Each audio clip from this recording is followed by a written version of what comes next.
Hey everyone, my name is Mr. Sharif, the class teacher for year 2. Welcome to our online learning platform. Our subject for today is language arts, and we are going to be talking more about where we started in the previous class, which was punctuation mark. Now today, in our previous class, we talked about what punctuation marks are, examples of punctuation marks, and what they are used for. We've mentioned the comma, the full stop or the period sign, the question mark, the hyphen, the exclamation mark, and their uses. We've already enlightened ourselves on how they can be used in any occasion that we might find ourselves. Now today we want to look at some other punctuation marks. So we'll be starting with the quotation mark.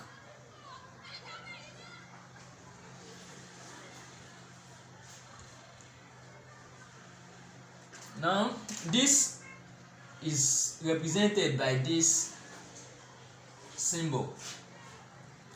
The quotation mark is represented by this symbol. How is it used?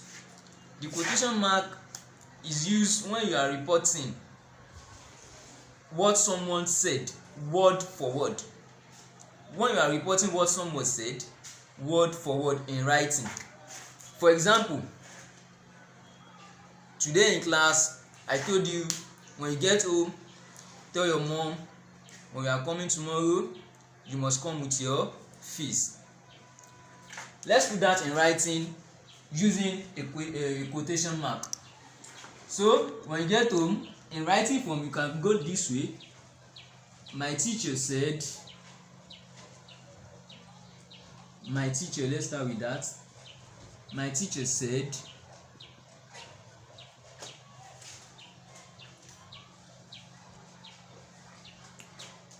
when we get home we should my teacher said when we get home, tell your mom you must come with your fee the next day. Now this is what the teacher said word for word, that is without changing anything from what the teacher has just said. So in writing, when you are reporting this in writing, we use the quotation mark to quote what the teacher has said.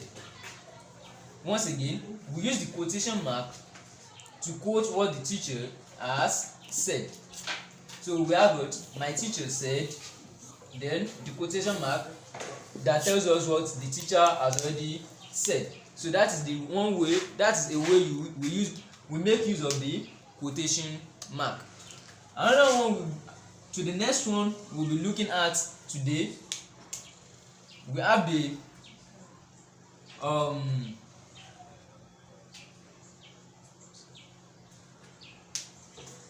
now to the second one we have the brackets. This is represented with this symbol.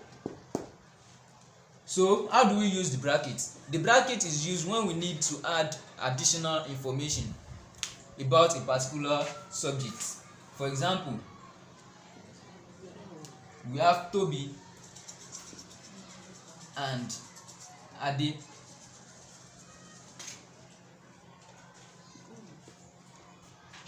And we have something like two brothers from the same parents traveled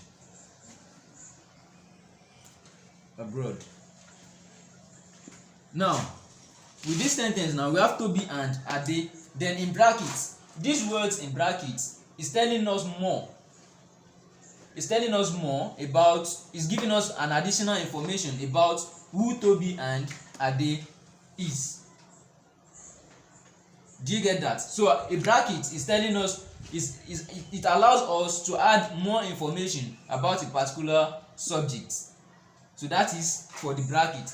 Now to the last one we're going to be looking for today, we have the colon, which is represented with this sign I just noted here. Now how do we use the colon? The colon is used when we need to talk more. When we need to talk more about a particular subject. Like this now, we have the colon. Let's take this as our subject. And we need to add some more notes to it to serve as an explanation. Like now, we have the colon is used in listing. With the help of this colon, we know that any words that comes in front of it is telling us or is explaining to us what this subject matter is in the notes. Once again, the colon is used when the notes that comes before a subject is explained. Do you get that? So for example, like I said, the colon is used in listening. So these words here is further explanation to what I have here as my main subject. So that is how a colon works.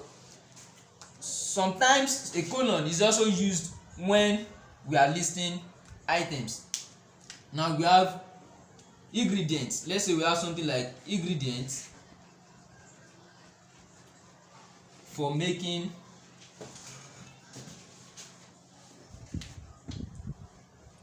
a fried rice. Let's take that as an example. So at the end of this, with the help of a colon, it tells the reader that, oh, after this we are going to be listing the items. We are going to be listing the items. So those are the two uses of what? Of the colon. It helps to tell us that, oh, there's more to a particular subject, and also tells us there's what? Then we can also use it in listing of items before we start listing our items. So that will be the three remaining punctuation marks we'll be looking at for today. The first one is the quotation mark, which I said is used in making or in quoting an individual word for word. Then the brackets, that is down, is used to add more information about a particular object. Used to add more information about a particular object. And lastly, the colon, so which can be used in listing items or when we want to talk more about a particular object. So with this, we'll be putting the class to an end. Your home drill, as expected, will be on the question menu of the online platform. So the question will be posted there, in which you are expected to get it done. So with this, I would like to bring the class to an end by saying thank you and God bless you.